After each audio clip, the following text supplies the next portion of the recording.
नमस्कार, आप देख रहे हैं न्यूज़ वन इंडिया और मैं हूं आपके साथ अमृता चौहान और मैं हूं आपके साथ अंशिका पाठक। 10 बज चुके हैं और इस खास बुलेटिन में हम बात करेंगे उन तमाम खबरों की जो पूरे दिन सुर्खियों में रहने वाली हैं और जो आपके लिए बहुत ज्यादा जरूरी है। तो शुरुआत बड़ी खबर के साथ। आज पूर्वांचल दौरे पर रहेंगे मुख्यमंत्री योगी आदित्यनाथ। गाजीपुर और जौनपुर जिला का मुख्यमंत्री दौरा करेंगे। कई योजनाओं का लोकार्पण और शिलान्यास भी करेंगे। जनसभा को संबोधित करेंगे मुख्यमंत्री योगी आदित्यनाथ। तो गाजीपुर और जौनपुर का दौरा है आज मुख्यमंत्री का। पूर्वांचल में अपनी पैठ बढ़ाने के लिए और पूर्वांचल में जनता को साधने के लिए मुख्यमंत्री लगातार पूर्वांचल के अलग अलग जिलों का दौरा कर रहे हैं और आज वो जौनपुर जाएंगे और साथ ही वो गाजीपुर भी जाएंगे। तो आपको बता दें कि आज पूर्वांचल दौरे पर रहेंगे सीएम योगी आदित्यनाथ। गाजीपुर और जौनपुर का दौरा है और खास बात यह है कि 4.5 साल पूरे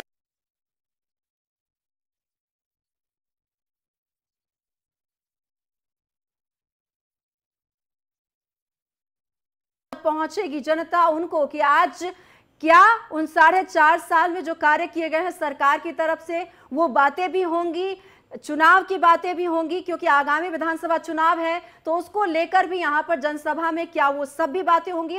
और क्या ऐसी भी बात करेंगे सीएम योगी आदित्यनाथ कि जब दोबारा 2022 में चुनाव होंगे तो उस दौरान वो जब संबोधित करेंगे आम जन को और ये कहने की कोशिश होगी कि जब उनकी दोबारा सरकार वापसी करेगी तो वो क्या कुछ खास करेंगे उन लोगों के लिए, क्या ये भी बताने की कोशिश होगी। तो ये तमाम चीजें हैं जो आज इस पर चर्चा लाजमी है, क्योंकि गाजीपुर और जौनपुर का दौरा करेंगे मुख्यमंत्री। कई कार्यक्रम है, लोकार्पण होगा, शिलान्यास होगा कई परियोजनाओं का और जनसभा को संबोधित भी करेंगे। आपको बता दें कि यहाँ पर काफी बड़ा पंडाल बनाया गया है और माना यह जा रहा है कि काफी तादाद में लोग यहां पर पहुंचेंगे। 11 बजे का कार्यक्रम है और देखने वाली बात यह है कि कितनी तादाद में लोग यहां पहुंचते हैं और आज मन से क्या कुछ खास कहने वाले हैं सीएम। बिल्कुल, तो कई योजनाओं का लोकार्पण और शिलान्यास करेंगे मुख्यमंत्री। जौनपुर में भी जाएंगे और साथ ही गाजीपुर में भी जाएंगे। गाजीपुर में भी जनसभा को संबोधित करेंगे और साथ ही जौनपुर में भी तैयारियां लगभग पूरी हैं। मुख्यमंत्री योगी आदित्यनाथ जिस तरीके से लगातार दौरा कर रहे हैं इसके पीछे भी कई ज्यादा खास मायने हैं, क्योंकि 2022 में चुनाव है और चुनाव के लिहाज से अगर हम बात करें तो कोशिश है कि उत्तर प्रदेश की लगभग सारी ही विधानसभाओं को कवर किया जाए।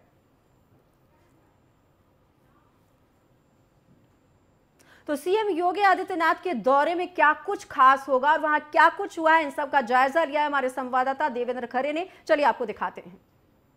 मुख्यमंत्री योगी आदित्यनाथ की जनसभा को लेकर हमारे साथ इसमें मौजूद हैं जिलाधिकारी मनीष कुमार वर्मा।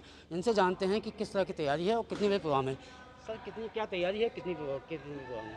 देखिए, कल माननीय मुख्यमंत्री जी 12:55 पर यहाँ पे आएंगे और मुंगरा बादशाहपुर जो विधानसभा है उसके बहुत सारी योजनाओं का लोकार्पण शिलान्यास का कार्यक्रम है और यहाँ पे जो हमने कार्यक्रम स्थल देख रहे हैं, यहीं पे कार्यक्रम होना है और 3 बजे तक का कार्यक्रम का समय मिला है।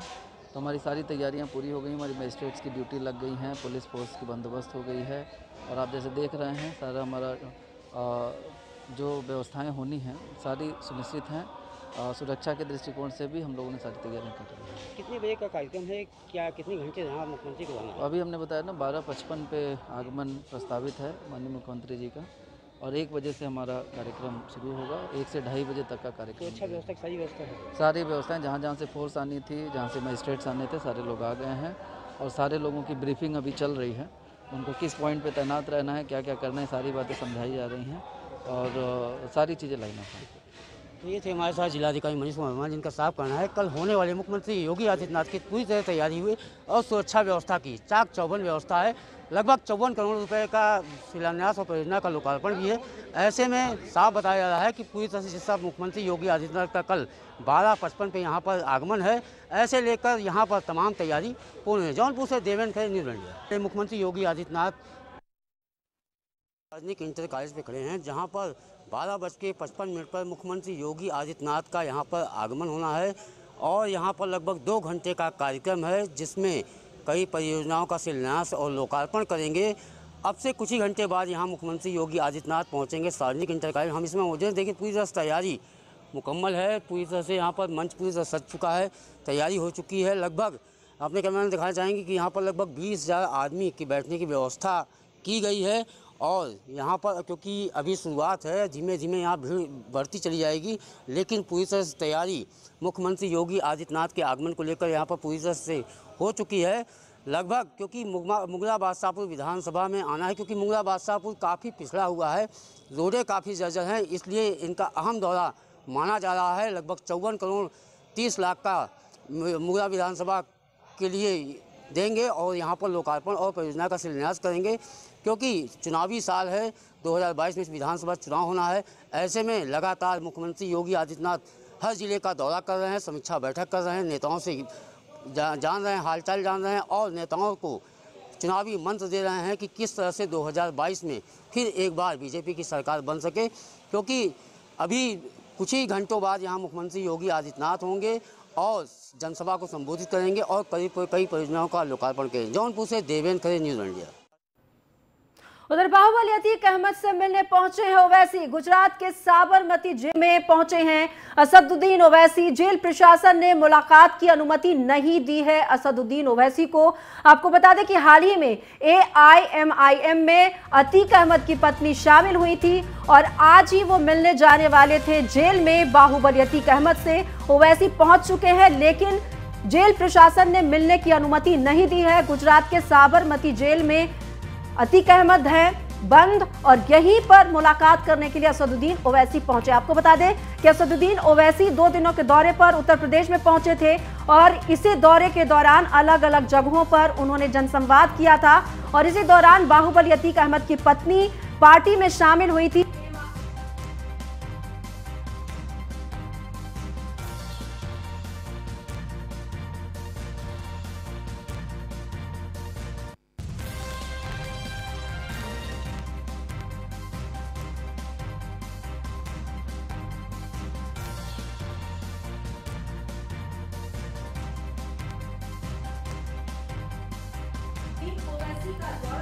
देश का और अब आज वो गुजरात के साबरमती जेल पहुंचे हैं अतीक अहमद से मिलने के लिए, क्योंकि इसी जेल में अतीक अहमद है, लेकिन जेल प्रशासन ने मुलाकात नहीं होने दी है।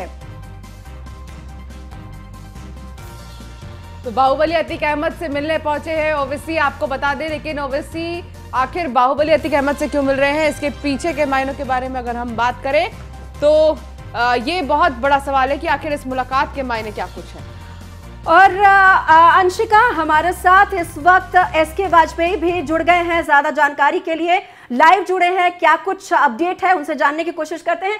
SK, अभी जेल प्रशासन, ये खबर आ रही है कि असदुद्दीन ओवैसी पहुंचे थे गुजरात साबरमती जेल में मिलने के लिए अतीक अहमद से, मुलाकात नहीं होने दी गई है। क्या कुछ अपडेट है आपके पास?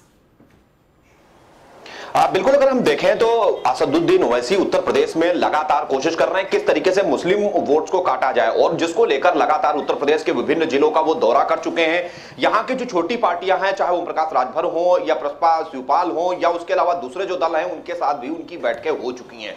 वो कोशिश कर रहे हैं कि उत्तर प्रदेश में कहीं ना कहीं बड़ी पार्टियों के साथ बार्गेन किया जाए, जिसको लेकर सपा को भी उन्होंने एक बार अपनी बात रखी थी और एक बात भी कही थी कि अगर समाजवादी पार्टी चाहे तो उनके साथ वो गठबंधन कर सकते हैं। हालांकि उनकी कोशिश यही है कि ज्यादा से ज्यादा मुस्लिम वोट को उत्तर प्रदेश में गेन किया जाए। यही एक बड़ी वजह है, चाहे वो मुख्तार अंसारी हो चाहे अतीक अहमद हो, लगातार उसको लेकर असदुद्दीन ओवैसी उत्तर प्रदेश में बयान देते रहे। और जिस तरीके की हम ये बात करें, जैसे आज वो साबरमती जेल में अतीक अहमद से मिलने की कोशिश कर रहे हैं, तो ये सिर्फ और सिर्फ एक पॉलिटिकल स्टंट है, क्योंकि उनको ये बात अच्छी तरीके से पता है कि जो जेल प्रशासन है उसने पहले ही ये कह रखा है कि उनके परिजनों और सगे संबंधियों के अलावा कोई भी दूसरा व्यक्ति सीधे तौर पर अतीक अहमद से मिल नहीं सकता है। क्योंकि जब वो अतीक अहमद उत्तर प्रदेश की जेलों में बंद था, उस दौरान कहीं ना कहीं उसका नेक्सस लगातार जेल से चल रहा था, जिसके बाद उत्तर प्रदेश सरकार की तरफ से इन सारी चीजों को देखते हुए और जेल से उसका कोई नेक्सस न चलने पाए, इसके लिए उसको यूपी से गुजरात की साबरमती जेल ट्रांसफर किया था। यह बात असदुद्दीन ओवैसी को पता है, लेकिन बावजूद इसके वहां पर जाना, मीडिया का अटेंशन अपनी तरफ लेना और सीधे तौर पर यह कोशिश करना कि एक संदेश उत्तर प्रदेश के मुस्लिमों में जाए, जिसको लेकर इस तरीके का पॉलिटिकल स्टंट उनकी तरफ से किया जा रहा है। हालांकि उन्होंने ये भी कहा है, एक सवाल ये भी है कि जिस तरीके से ओवैसी मिल रहे हैं लगातार बड़े बड़े बाहुबलियों से, इसके पीछे वो कौन से समीकरण बनाना चाहते हैं, कौन से राजनीतिक समीकरण को बनाने की कोशिश में है ओवैसी? बिल्कुल, अगर हम असदुद्दीन ओवैसी की बात करें तो जिस तरीके से अतीक अहमद की पत्नी को उन्होंने ज्वाइन कराया था मुख्तार अंसारी के लिए, खुले मन से उन्होंने कहा था कि वो किसी भी सीट से अगर चुनाव लड़ना चाहते हैं तो पार्टी उनको टिकट देगी, भले ही बीएसपी उनको टिकट ना दे। ये बयान वो पहले भी दे चुके हैं और निश्चित है कि इन सारे बयानों के मायने यही है कि उत्तर प्रदेश में अगर हम देखें तो एआईएमआईएम का एक भी विधायक नहीं है और कोई भी ऐसी सीट नहीं थी जिस पर एआईएमआईएम का कोई भी जो प्रतिनिधि रहा हो वो रनर की स्थिति में। जी एसके, आप हमारे साथ बने रहिए। शुरू करेंगे बड़ी खबर की ओर। उन्नाव सांसद साक्षी महाराज ने गृह सचिव को लेटर लिखा है। असदुद्दीन ओवैसी पर की एफआईआर की मांग। पत्र में उन्नाव सीडीओ की सुरक्षा बढ़ाने की मांग की गई है। पत्र में लिखा है, सीडीओ ने अवैध मस्जिद गिरवाई थी। अवैध ढांचे को लेकर ओवैसी ने बयान दिया था। ओवैसी ने उन्नाव सीडीओ पर अभद्र टिप्पणी भी की। दिव्यांशु पटेल को पहले भी मिल चुकी है धमकियां। तो आपको बता दें कि सीडीओ है और उनको खत लिखा है और आपको बता दें कि इसमें धमकी भरी बात कही गई है। इससे पहले भी धमकियां मिल चुकी हैं और अवैध ढांचे को लेकर ओवैसी ने बयान दिया था और इसी को लेकर अब खत लिखा गया है सीडीओ पर और अभद्र टिप्पणी भी की है और अब साक्षी महाराज ने मांग की है कि कार्रवाई की जाए।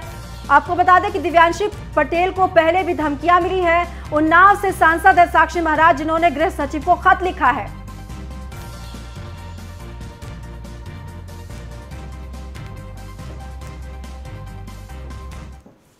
और लगातार हमारे साथ इसके जुड़े हुए हैं। इसके पूरा मामला है क्या और अब खत लिखा है गृह सचिव को साक्षी महाराज ने इस पूरे मामले पर?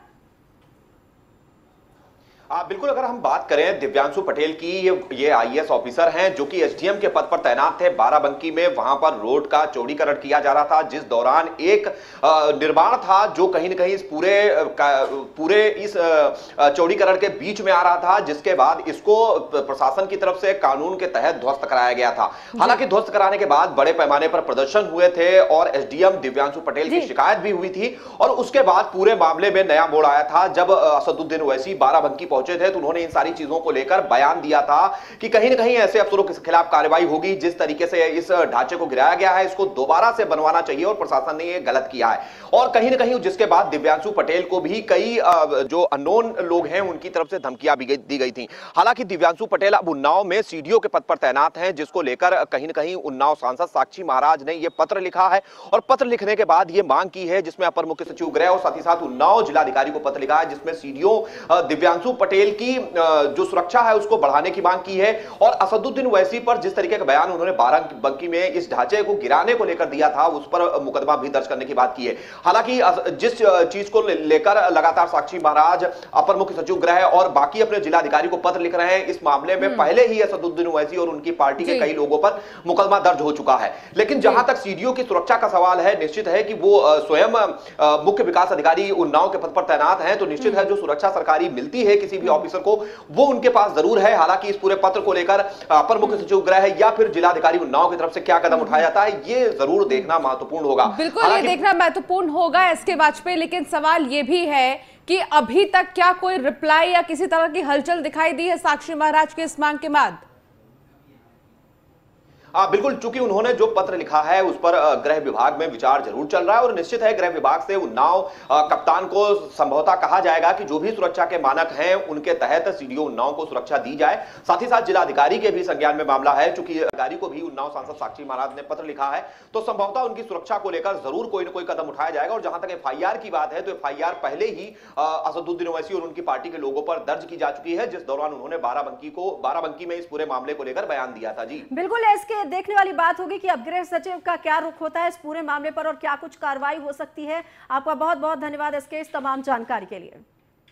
और अब बढ़ते हैं आगे। इस वक्त की बड़ी खबर सामने आ रही है, आजम खान से पूछताछ होगी, तो ये एक बड़ी खबर सामने आ रही है। तो ईडी आजम खान से पूछताछ करेगी। आपको बता दें इस वक्त की ये बड़ी खबर, जहां ईडी आजम खान से पूछताछ करेगी। अतीक अहमद मुख्तार से भी पूछताछ करने वाली है ईडी।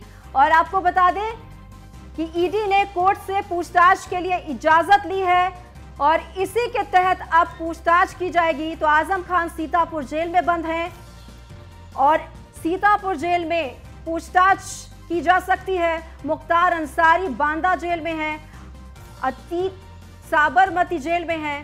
तो ये अलग अलग जेलों में बंद हैं और ईडी इन सभी से पूछताछ करने वाली है। आजम खान से भी पूछताछ होगी। ईडी ने बकायदा पूछताछ के लिए जैसे कोर्ट से इजाजत ली है और उसके बाद इन सभी से पूछताछ की जाएगी। बिल्कुल, तो अतीक अहमद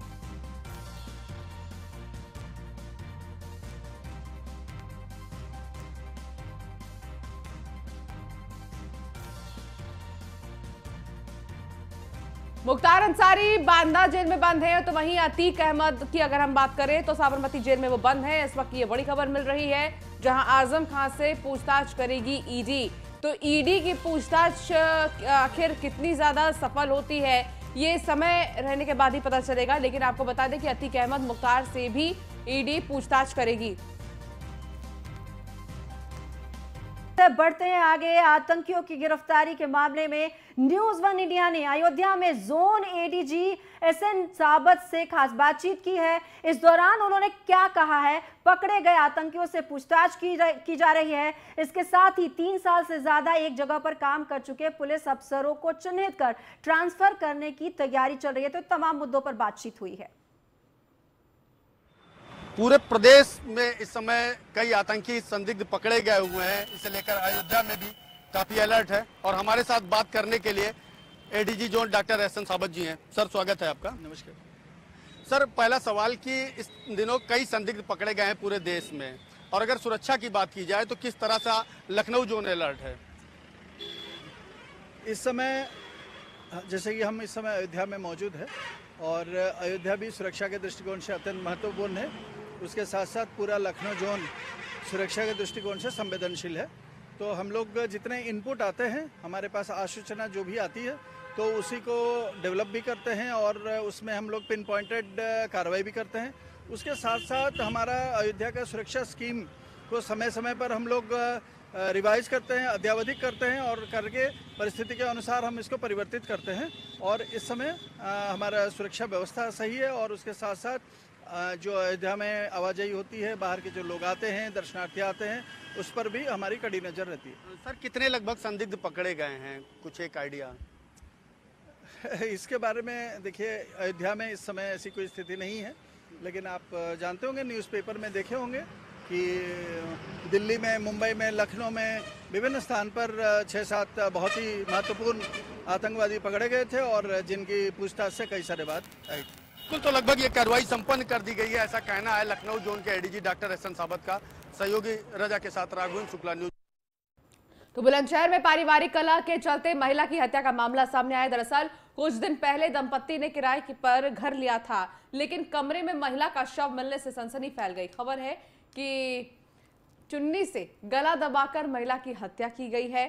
सूचना के बाद मौके पर पहुंची पुलिस ने शव को कब्जे में लेकर जांच पड़ताल शुरू कर दी है।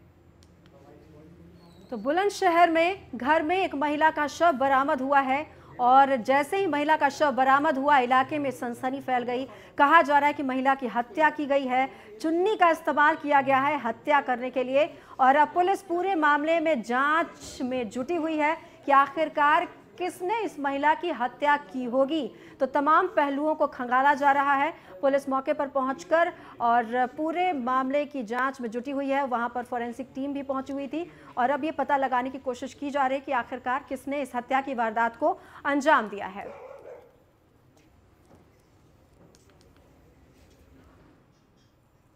खबर लखनऊ से, जहां पर शॉर्ट सर्किट की वजह से एक कार में आग लग गई। बताया जा रहा है कि कार एयरपोर्ट की तरफ जा रही थी, हालांकि समय रहते कार सवार को बाहर निकाल लिया गया। मौके पर पहुंचे फायर ब्रिगेड के कर्मचारियों ने आग पर काबू पाया। तो राहत की बात यह रही कि कार सवार को बाहर निकाल लिया गया है, उसे बचा लिया गया है और फायर ब्रिगेड की टीम मौके पर पहुंची और आग पर काबू पा लिया गया।